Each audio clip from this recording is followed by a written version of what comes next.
Lord, we thank you that we can again take a look at your word today. We thank you, Lord, that you've provided it for us. It is your great gift to us. And Lord, as we take a look at your word, I ask that your Holy Spirit might help us to understand it, that you might help us to see application of it, that again, you might help us to walk more worthy of our calling as a Christian. Thank you for our time now in Jesus' name. Amen. All right, so we're going to take a look today at chapter 44, but before we do, we're just going to go ahead and review just a bit to see where we are. And hey there, Gary, welcome. Nice to see you and Penny here today. All right, so last week was Genesis 43, which dealt with the beginning of the famine. And so we saw that Jacob and his sons were afflicted by the famine as well. Probably the whole Middle East area was afflicted, the known world to them. Jacob heard that there was food in Egypt, and so he sends his sons down in order to buy food there. Unknown to them, of course, Joseph is the second in command, the prince of the land, and he's the one with whom they'll be speaking. Of course, they didn't know that because they haven't seen him in 20 years. And when they saw him last, he was 17 years old. Hey, Penny, welcome. And so he looks significantly different now, plus the fact that as most Egyptian princes, he's probably clean-shaven, and he wears all the entourage or all the accoutrements of royalty. So he is definitely an Egyptian prince to them. So they're going to go back and get more food. Judah reminds Jacob, you don't remember now, we can't go back unless Ben comes with us, which caused a great deal of consternation for Jacob. He says, why did you deal with me this way? He almost took it kind of personally, as if they had meant to do that to him. And of course, he explained, well, what could we do? He asked us questions, we answered questions. We had no way of knowing. But Judah made an offer which was quite exceptional for him, I think, and showed a great deal of progress in his walk. What offer did Judah make in order to allow Ben to go with? Right. He said, I will personally guarantee that Benjamin will make it back. I will make myself completely obligated to you, which, as we mentioned before, is a significant change in Judah's walk. Judah before seemed to be pretty self-centered. He seemed to be immersing himself in the Canaanite culture, but now we do see some change significantly. Now, Jacob finally agrees because he has no choice. The famine continuing to keep them in great duress. He has to agree or they're going to go without and potentially starve. So he finally agrees, okay, he can go ahead and go. He decides, however, he's going to prepare a gift for Joseph, the prince of the land, and it would consist of the things not readily available in Egypt, balm, frankincense, etc., the very things that the traders were taking to Egypt when they bought Joseph and sold him into slavery. So these are things that are valued in Egypt that they can't normally get themselves. So Jacob makes a gift, and I'm sure he's hoping it will result in the same thing with Esau, that it might help to have a favorable response for the prince of the land, for the brothers, as the gift probably did for Esau when he was approaching also. Now, how did Joseph act or speak to his brothers the first time? Very harsh. You know, he recognized them right away. They didn't recognize him. He starts answering them harshly. He accuses them of being spies, which essentially puts their very lives in jeopardy. If you're a spy back in this day, you don't get to go to prison for 5 years, get out, write a book, make $1 million. Back then, it's not very long. You're decapitated. So they're in jeopardy, and they realize that they're in jeopardy. But Joseph allows them to go back. He keeps one brother, Simeon, in jail. Thank you very much, Simeon says. And they go back, and now they're going to come back once again to be able to buy food. Now, initially, he spoke to them very harshly. Now, the second time, which was last week, how did he deal with them? How was it different? Was he still speaking harshly to them? Do you remember, Jen? Yeah, he gave them a banquet, right? He saw that Benjamin was with them from afar, and he told his steward, go ahead and prepare a meal. they're going to eat with me today for lunch. So this is a lot different than before. He's not speaking harshly. He's actually almost welcoming them. They come in, they sit down. We mentioned the 3 tables. They had a table for the Hebrews. We had a table for Joseph because he was the person of rank. And then we also had a table for the Egyptian people that would be eating in Joseph's presence normally. We saw the foods brought to Joseph, and Joseph would either serve the food or he would say who went to what. I'm not sure exactly how it was done. Now, there was something different about the banquet that really stuck out to the brothers. Actually, there's 2 things. What's one of the 2 things that really struck out to the brothers? Peggy?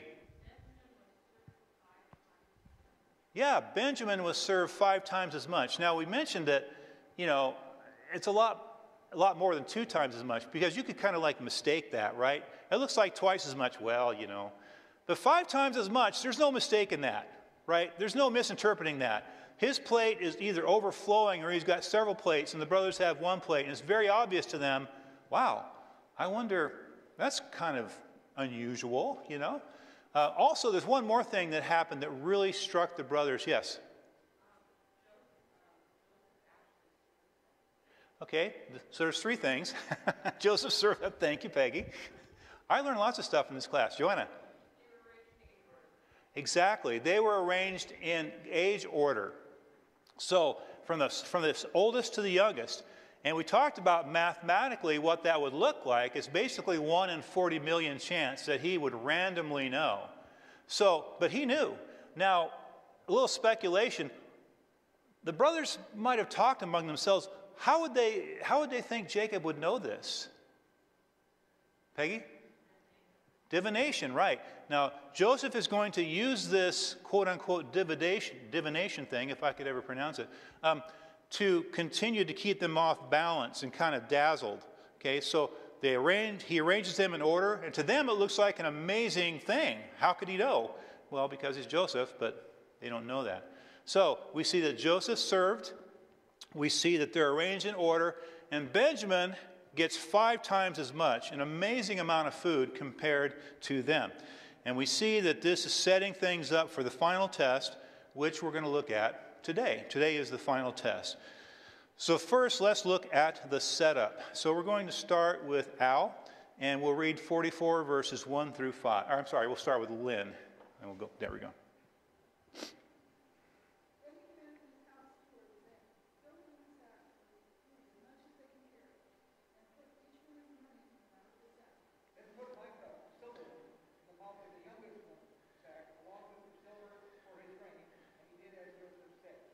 Sarah, verse 3.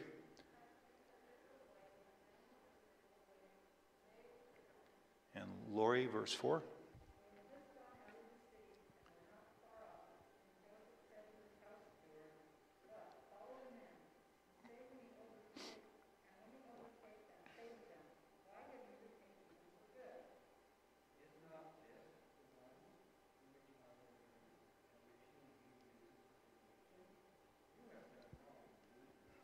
All right, hold on, thank you. So this latest test is contrived, or maybe it's been contrived, because there's some thought that maybe Joseph had all this stuff in his mind. He had lots of time to think about this. So maybe these tests that he's coming up with aren't just spur-of-the-moment things, but rather something that he has been working on for a while. So the ruler has been amazingly friendly. He gave a banquet. What a change. Again, odd. Benjamin got so much food, but oh well, they ate plenty. That's the idea. And then the steward is told to give them all the food they could carry in verse 1. So all the food they can carry, put into the sacks, and they do so. We also see in verse 1, he tells them to put their money back into the mouth of the sack. Now remember, this happened before, and they brought back double the money, and they admitted to the steward, we got this money back, we don't know how it happened. The steward said, well, this must be treasure from God, because I got your money. Well, more treasure from God, right? So they're given, I assume they're given all the money back. So now they have all the double money that they gave in their sacks. But also, that doesn't say number one is money. So this wouldn't have been surprising. So So the second time, when they look in their sacks, they're not going to be quite as alarmed by the money as they were the first time. Remember, one opened up their sack at a camping site, the others opened up when they got back home, and they're scared spitless because they realize this is going to add more credence to the charge of them being spies.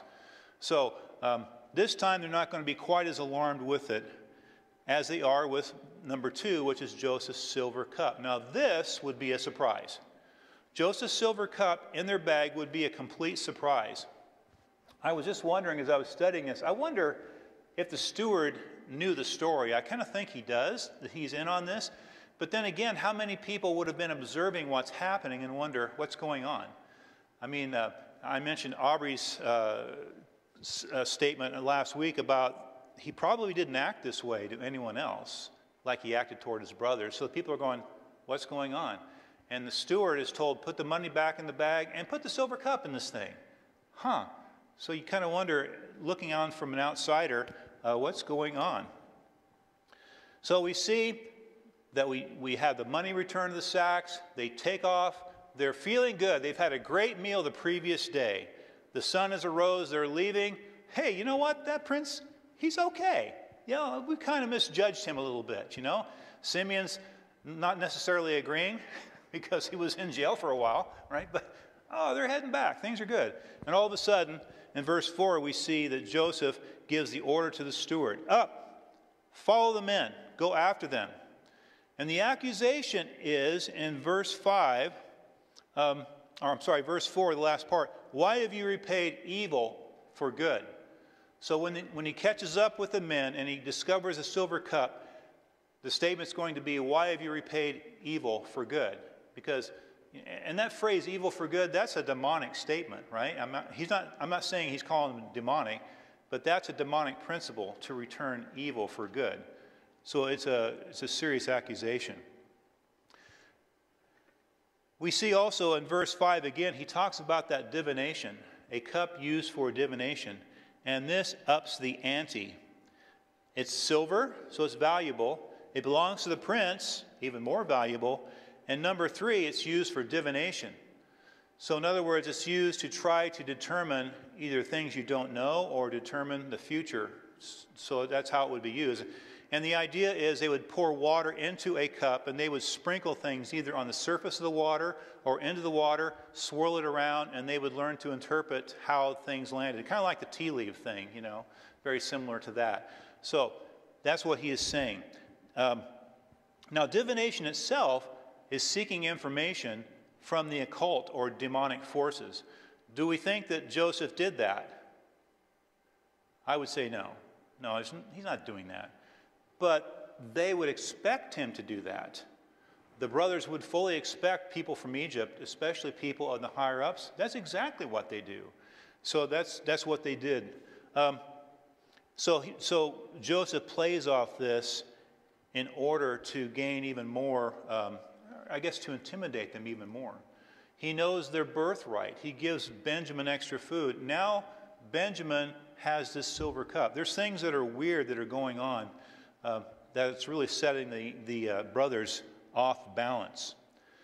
So let's read verses 6 to 13, and we're with Tony.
All right, thanks.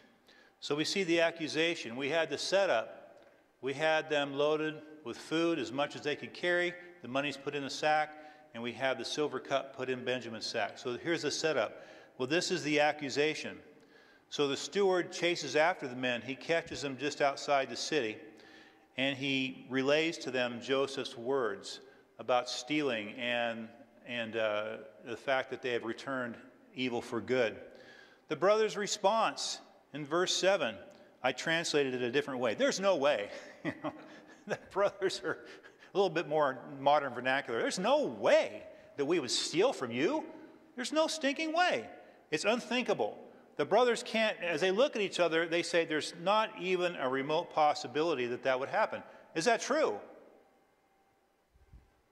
Dave? I would guess they have a discussion amongst themselves on the way down. They have a couple of nights, right? We're going to be on our best behavior. Dad's already concerned. We were accusing these spies the last time we got to this. Everything was on the same page. Okay, good. Anyone else? Would they do this? Were they correct when they said that there's no way they would do that? I think they are correct, and, in part because of Dave's comment. Actually, Dave, they would have had 2 weeks or so to discuss it and what their best behavior looks like, just in case. Yeah, yes, Mindy.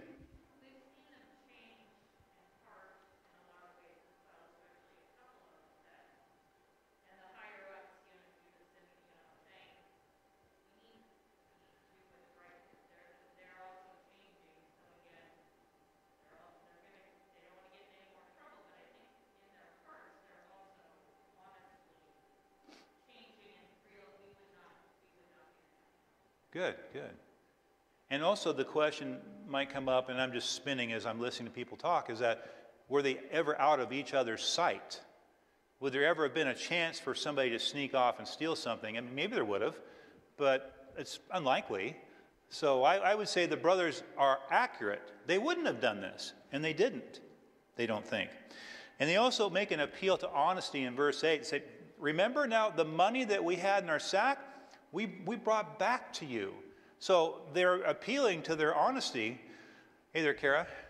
You look like you're from the frozen north. Oh, no, wait, you're from Arizona. That's why you're dressed like you're from the frozen north. Welcome back. And Kara never came back to my class again.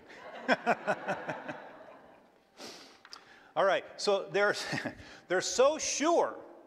They're so sure that this wouldn't have happened, and they make a very rash vow. It's a very rash vow. It says in, see which verse is it again?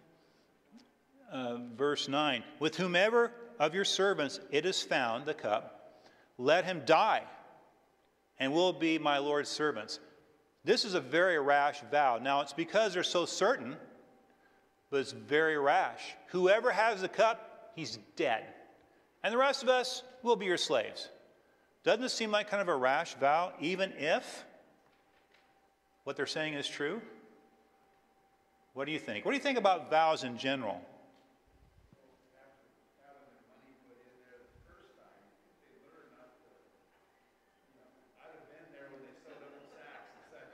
Okay, good.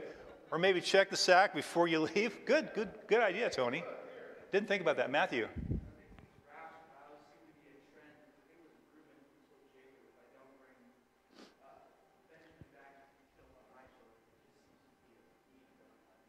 Kind of a thing, a cultural thing. Good. Anyone else? Jen. We do stuff like that too. We do? Well, just something that Dave did. Just kidding.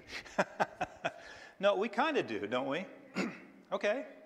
So I wanted to kind of go off on this rabbit trail because, not for too long. They're so sure of this fact, they make this rash vow. Now, can you think of anyone else in the Bible who made rash vows that came back to bite them? Peter? Okay, good. Yeah, no way. Even if everyone else falls away, not me. Matt or Mike?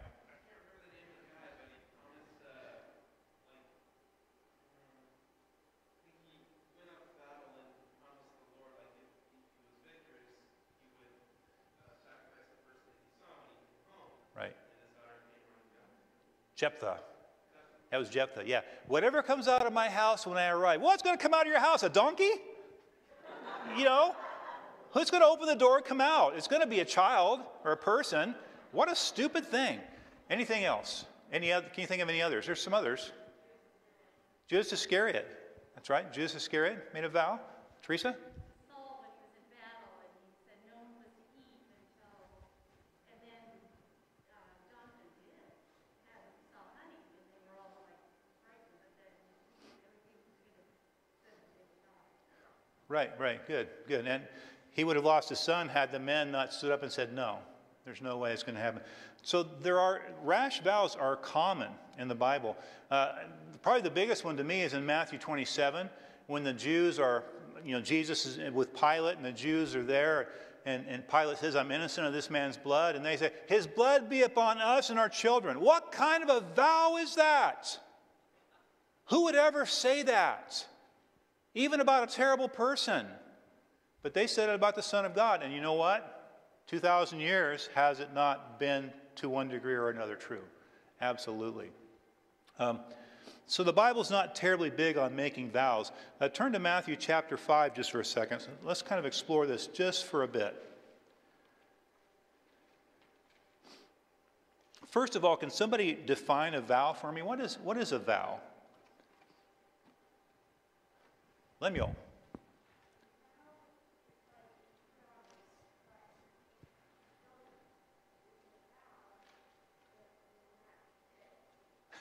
Depending on what you say, right? For example, Mom, if I don't clean my room, I won't have dessert tonight. Something like that, right? I know you never make that vow, but no, you're right, Lemuel. You're fun to tease, just like the rest of your family. No, seriously, it's a promise that you're making, but usually it's more than a promise. It has a real kicker to it.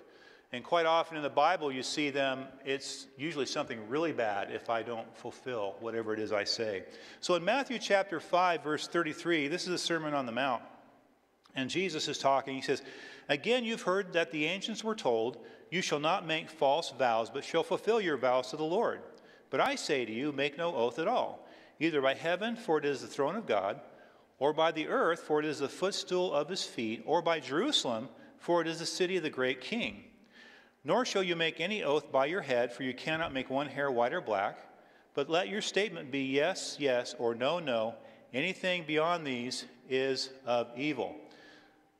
The Jews of Jesus' time were notorious for making oaths. And they usually made oaths of very important things. You're talking about the temple, you're talking about the altar. They would make oaths on all sorts of things to validate whatever it was they were saying.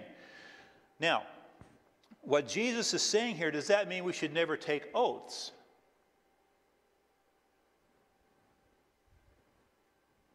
Yes, Aaron.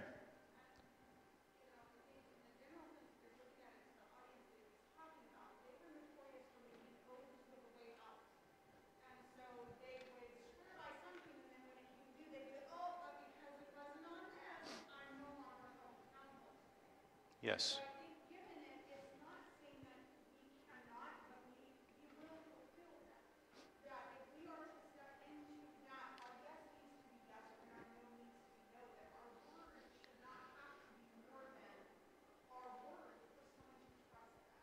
Okay.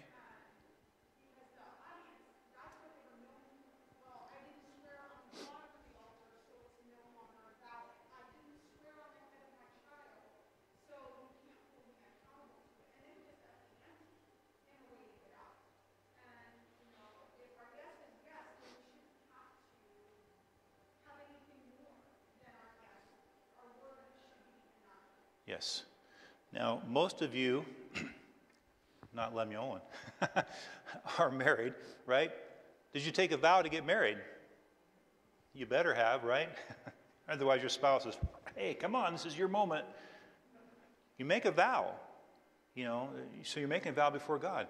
Are there other times that you have to take vows in our country? Yeah, Scott. I'm sure Scott's been there many times. I've been there a few times, testifying on behalf of the fire department, this and that. You raise your hand, you swear, this kind of thing. That's an oath. And if I decide to tell a lie after that happens and they find out, I could be guilty of perjury. and I could actually face a penalty, even up to prison, if I intentionally tell a lie. Okay, so Jesus isn't saying you shouldn't ever take oaths, because we do when we actually get married. Now, Jesus was put under oath when he was about to be crucified. The high priest used Leviticus 5:1, which says if somebody in authority puts you under oath, you have to respond. And so the high priest, who can't get anybody to agree that Jesus is a malefactor, he looks at him and says, I adjure you by the name of the Most High God that you tell me whether or not you are the Son of the Holy One. I am. Jesus answered. He was put under oath. He willingly allowed himself, and he answered. So it's not oath-keeping per se that is wrong. But as Aaron mentioned, people were abusing oaths in order to manipulate things to get what they wanted. So you might say, I will sell you this piece of land for this much money. I swear by the temple. And then when you choose not to, I didn't say the gold of the temple. I said the temple. So if I said the gold of the temple, then actually it would have been a valid thing. So they were good at manipulating oaths to gain advantage. So this is the kind of swearing and oath-keeping that God is against, that the Bible is against. So my point in discussing this is, number one, to look at it from our perspective. Is oath-keeping wrong in and of itself? No, but take it very seriously. So when Lem promises to clean his room, he'll do it because that dessert's a good dessert. Right, Lem? No, we take it seriously and we fulfill our vows because they are serious things. And there should be very few. Very few.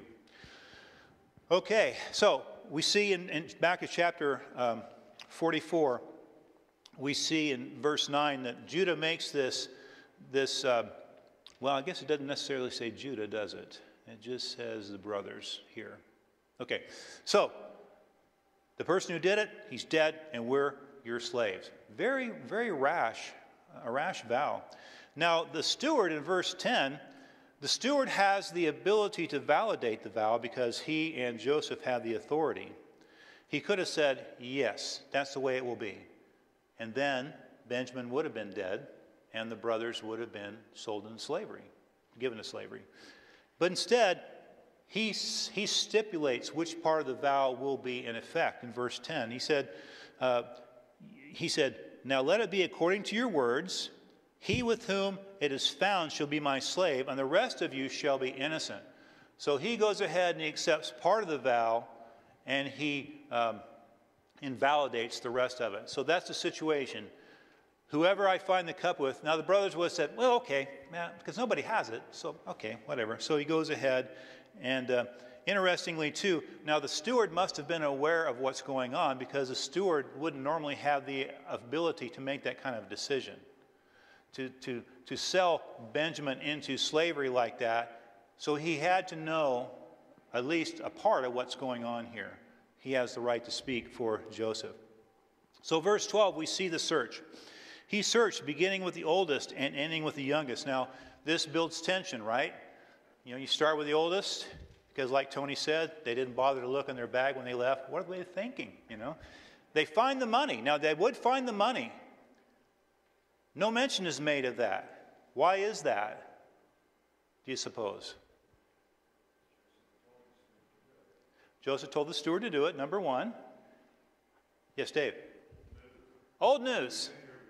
You know, well, what's nice that it's there, you know. I mean, if what the steward told him earlier, God gave treasure in your sacks, he gave more treasure in my sacks. Oh, great, you know. So besides that, that's not terribly important right now. So you would have seen the money, undoubtedly, but that's not a big deal. Jen?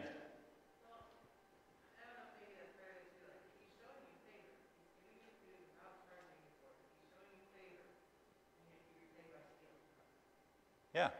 Okay. Dave?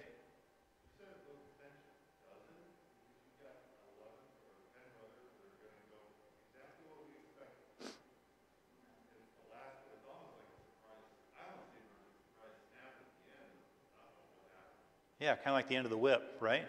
So They're going from person to person. And as you go to each person, they're puffing their chests out more. Yeah, really? See? Another one. Until the very end, the very last one, when they open up the very last sack and he pulls out the cup. Can you imagine all the brothers? You're one of the brothers. What's the first thing you're going to do? What would you do? I would look at Benjamin and say, what did you do? Or how could you do that? And Benjamin didn't. No, brothers, I didn't do it. No. There had to be a certain degree of consternation looking at Benjamin. Now, I will say they must have believed him because of how they reacted. Well, maybe. Maybe they did. But there's this incredible tension and consternation. And how did the brothers respond in verse 13? They tore their clothes. What's the significance of that? Say it again. Clothes are expensive. Let's hold on to that, Joanna.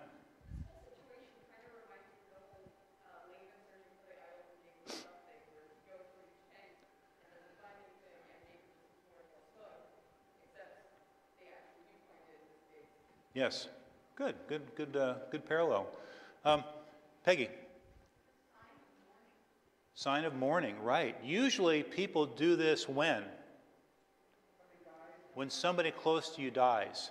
It is a sign of extreme grief. And the reason why it's so rarely done, as Aubrey mentioned, clothes back then were very expensive. You don't just book on down to Walmart and get a shirt for $5 or $6. Clothes are all handmade. Clothes take a long time to make. Clothes are very expensive. In fact, if you remember, when Naaman came to Elijah, he had lots of silver, lots of gold, and he had, I believe, 10 changes of clothes. So in other words, clothes are really valuable up there with silver and gold. So for them to tear their clothes is no small thing. They're in mourning. Somebody has just died. And I'm looking at him. His name is Benjamin. So they tear their clothes out of grief. Now, here's a thought. This whole thing is a result of Joseph smashing, crushing, twisting, and torturing, as it were, his brothers. I brought in one of my rock crushers a couple of classes ago, tossed in a piece of quartz rock, which is a very hard rock, and smashed it. Okay?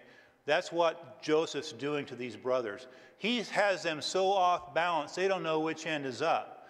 They come, they're accused of spies. They're spoken harshly to. Bring your brother, bring your brother. Oh, we have a nice meal. He's really a nice guy. A cup, what? Death, slavery. They're so messed up, they don't know which end is up. And that's the whole point of Joseph and what he's been doing. He has them completely messed up. Have they changed? Or are these brothers exactly the same as they were before? Are they different or not? Joseph set them up. Now, if they hadn't changed, what might they do at this very moment? The silver cup is Benjamin's cup. Cut their losses and go. Okay? Didn't like Benjamin much anyway. He's kind of one of those, favorite children we didn't like. Kind of like his brother. If they didn't change, they could have said, tear my clothes. These are expensive clothes. I'm going back home. Sorry, Benjamin. It's been nice knowing you. It would have been very much like that.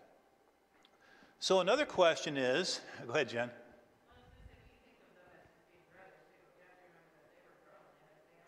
Yes. Good point.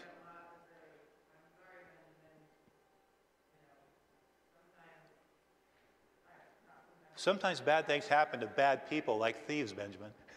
No, good. Thanks for sharing that. Now, here's a question, too.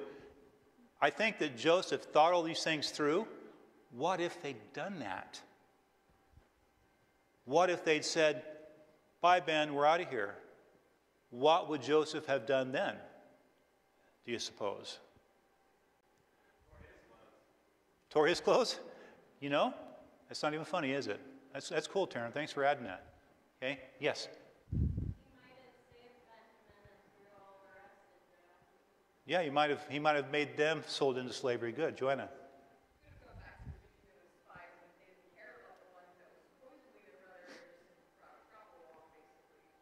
Yeah, there's a problem. Good, good. So we don't, it's pure speculation, I know that, but sometimes it's just fun to engage in that because Joseph didn't know what was going to happen. Joseph can set up the test, but he can't guarantee the results unless God told him.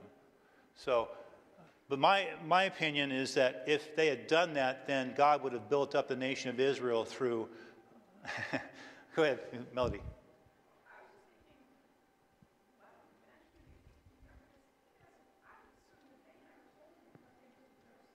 Oh.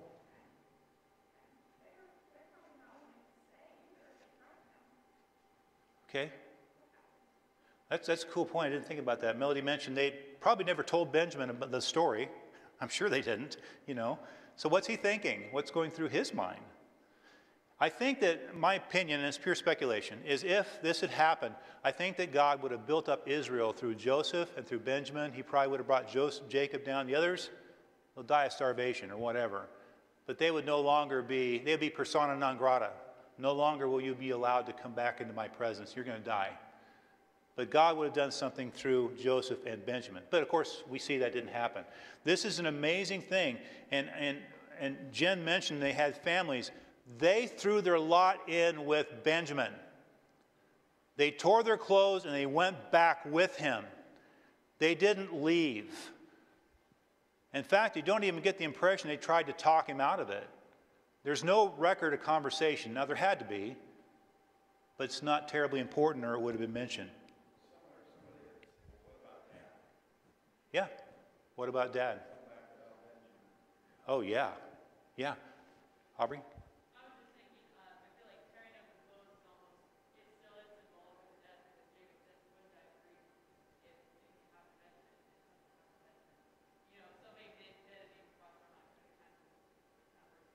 Yeah. What did Jacob do when he heard about Joseph dying? Tore his clothes. Now the grief has done a 360. He's come right back around. Confrontation, verses 14 to 17. I think we are with Lou. So verse 14 to 17.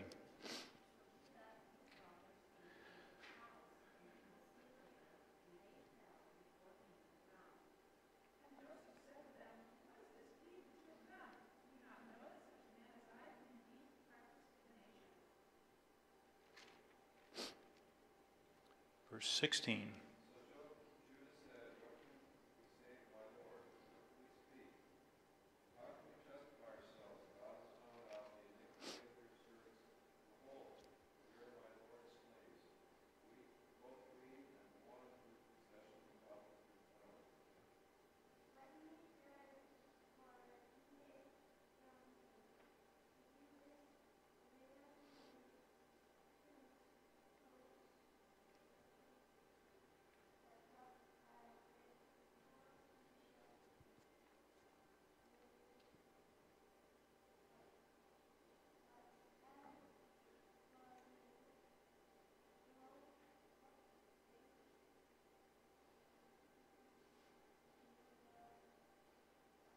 All right, thanks. Thank you very much. We see complete humility. They fell at Joseph's feet. They just fell. And the words in verse 15, which I don't know how many, I'd like to have $1 for every time I heard this from my dad. What have you done? Or something similar. What did you do? These are the exact same words that God spoke to Adam. What have you done? What did you do? So it's biblical, kids, when we speak this to our kids. Divination again, and again, I don't think Joseph practiced this, but he's answering their unspoken question of how did he know? I'm sure it doesn't enter their mind that he actually planted the stuff, but he's already implied divination by the birth order of the brothers, by the fact the cup is taken. He mentions it, so he continues with this mystery thing between him and them. And plus, an Egyptian prince would be expected to be able to do this. Of course they could do that. So we see in verse 16 and throughout the chapter, Judah takes the lead, as he did before his father. Judah stepped up and said, I'll do it. And we see him doing it again here before Joseph. He expresses in verse 16, he's without words. And then he says, God has held them accountable. Now that's intriguing. What's he referring to there? What would Judah be thinking? Joseph. Right. We didn't get away with it after all. God knew, and now God's brought it all the way around, and now it's staring us in the face, and we're getting exactly what we deserve. Now, Benjamin, I think, would have been oblivious, as Melody alluded to, but this is what Judah is saying. He's held me accountable. So, I think they probably believe Ben. I think that they believe that he didn't steal it. They threw in their lot with him, and they're going to make an appeal. Now, here's another rash vow he makes in verse 16. We are my Lord's slaves. So here's Judah. He throws out this second rash vow. Now, why do you suppose he did that? Why would he have done that? Any thoughts? Perhaps to save Benjamin's life. Perhaps he feels or believes that Benjamin's a dead man because of what he's done. So rather than that, we'll all be your slaves. That's one idea. Yes, Jen. Perhaps he's saying, we can't go back. I mean, not as much what he suggests, but we can't go back without our right ourselves. Right. We'll just stay here for your sake. What's the point in going back? Right. That's another idea too. That maybe, what's the point in going back? Dad's going to die. It's not worth living anyway. So there's a couple reasons why he may have made this rash vow, but he does. But Joseph just sidesteps that. He says, no, only Benjamin. Well, Ben, we're going to miss you. That may be what Joseph expects him to say again. But what Joseph does, he puts them in a position where they simply cannot sidestep this. They can't turn away from it. They have to deal with this head on. There's a book I love to read to my grandkids. It's called We're Going on a Bear Hunt. Has anybody read that to their kids? Yeah, okay. Every obstacle they come to, it says, we can't go under it, we can't go over it, we can't go around it, we have to go through it. And that's the same thing for these men. You can't sidestep this thing. You're going to have to deal with it. It's Benjamin. You're going to have to deal with that situation. So, they must come to grips with it. They have to forsake Benjamin or stay with him. Forsake Benjamin or stay with him. Now, I think there's another possibility that doesn't even enter Joseph's mind. We're going to talk about that next week. There's a possibility Joseph, I think, didn't even consider. And we're going to see in Judah's plea here. So let's read verses 18 to 34. I think we're with Daniel there.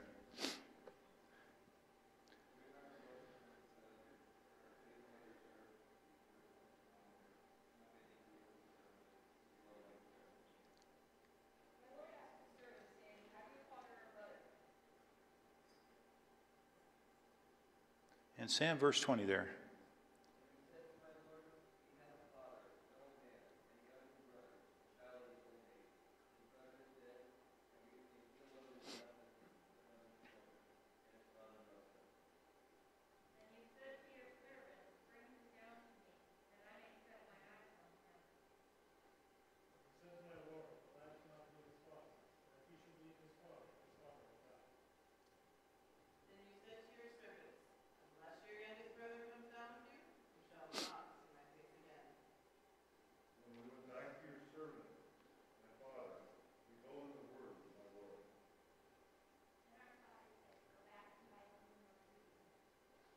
Verse 26, Linda.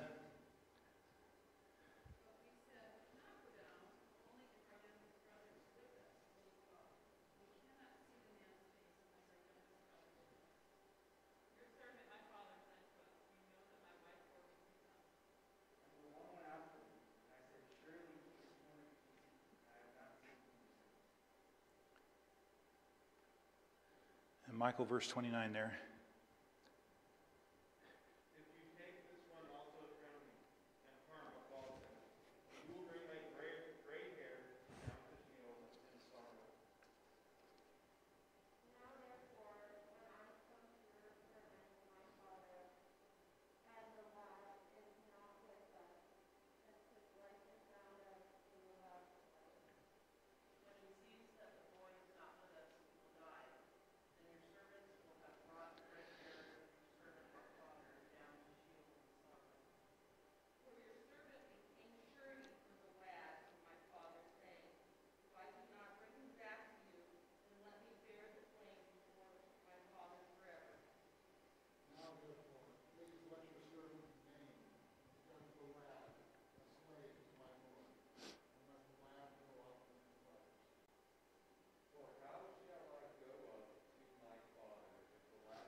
Thanks.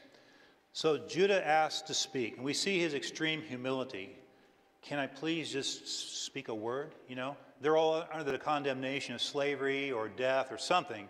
So he's very, very humble. Can I just say a word?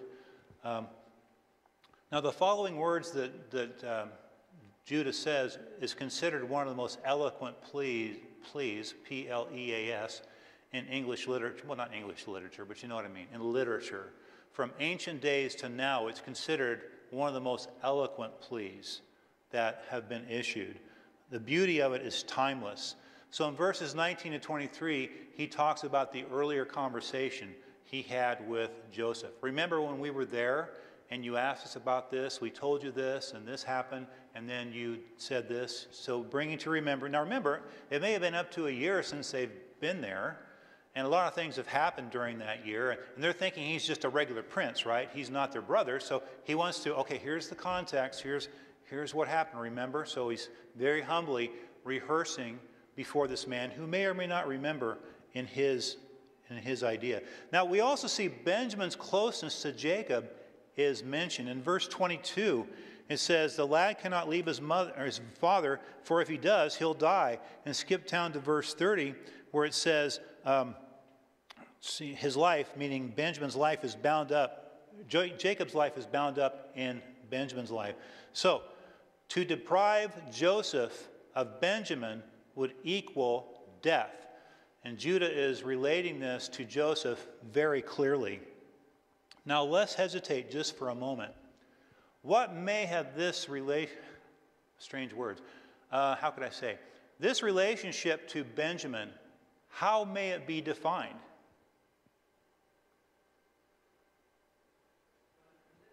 Say it again?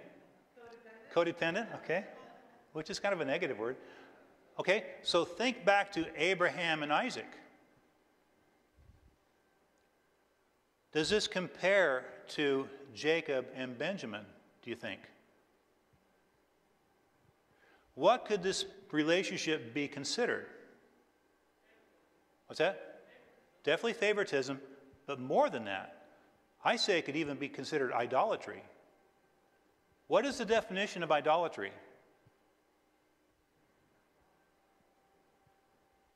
Anybody?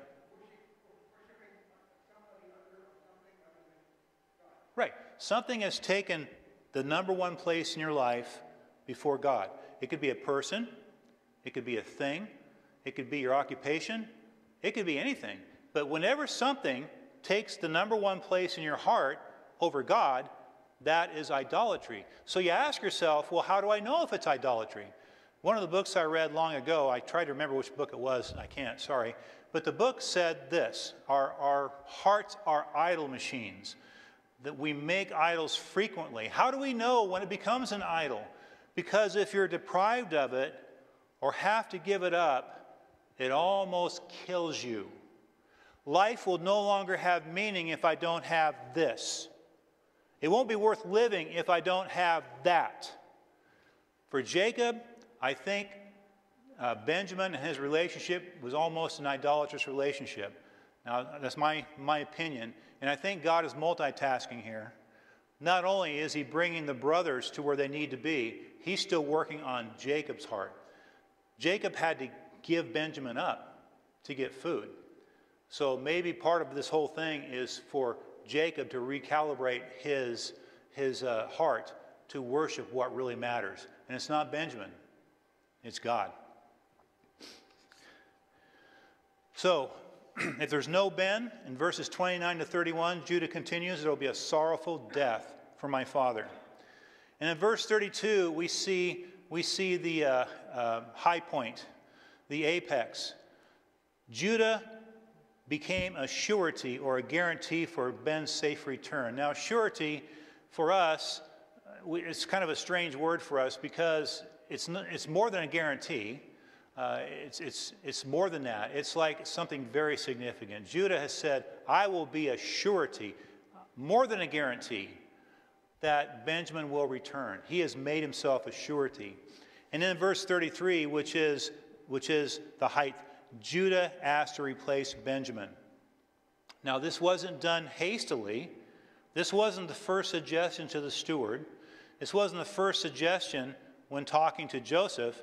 But now, this is the thing. You can't go over it. You can't go under it. You can't go around it. What can we do? I will take his place. And this is a thing I don't think Joseph was expecting. I think this came as an amazing surprise to Joseph, and we'll find out next week why I think that, but basically his reaction. I think that he was going to go ahead, the brothers were going to go ahead and perhaps stay with Benjamin. Okay, you've passed the test. But no, the test even becomes more significant than that, to where it even works on Joseph's heart. So, Judah couldn't bear to see Jacob's sorrow again. Besides that, he's seen it before. Remember? He's the reason it happened in the first place. He's the one that suggested selling Joseph to the Midianites in the first place. It was all revolved around Judah. I can't let this happen again. Judah has changed. He cares about others beside himself. He cares about his father. He cares about Benjamin. He has changed, and so are the other brothers too. You know, Judah is kind of redeeming himself, as it were. It's kind of like a reset. I kind of compare it to what the Lord did with Peter. You know, when Peter denied him 3 times, and then later at the resurrection, the Lord kind of resets Peter by asking him 3 times, do you love me? You know, that's why I look at it in a simple way, right? It's interesting. Judah has an opportunity to do the right thing, and he does it. So, he blurts this out. You're the brothers, not Judah. What are you thinking? What's going through your mind? Peggy? Better him than me. Woohoo, woo, woo. Go Judah. Can we leave now? Okay. Anything else besides something, Aaron?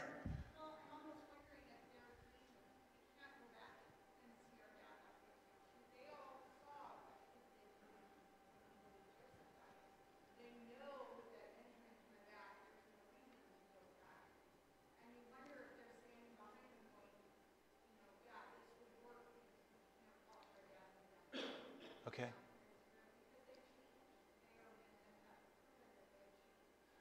Yeah.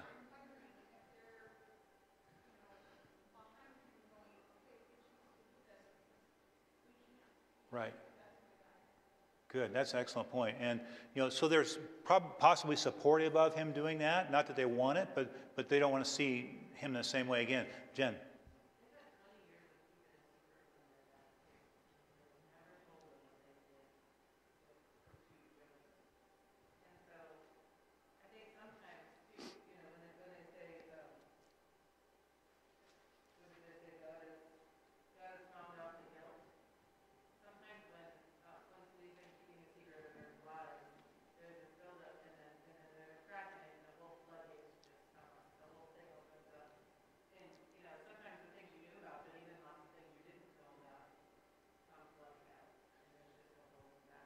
Yes.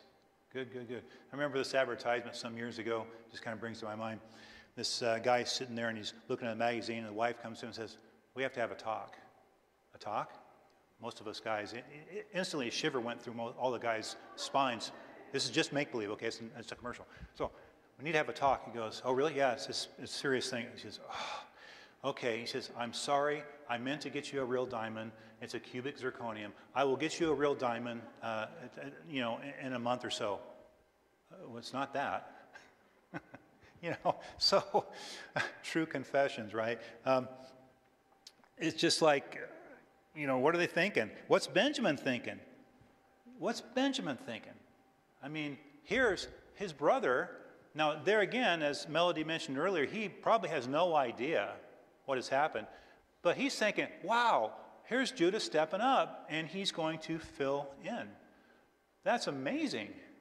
What are you thinking? Somebody does that for you.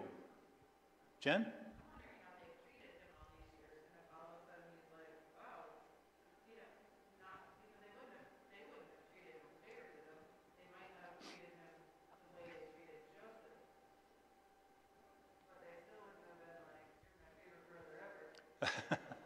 Yeah, that's.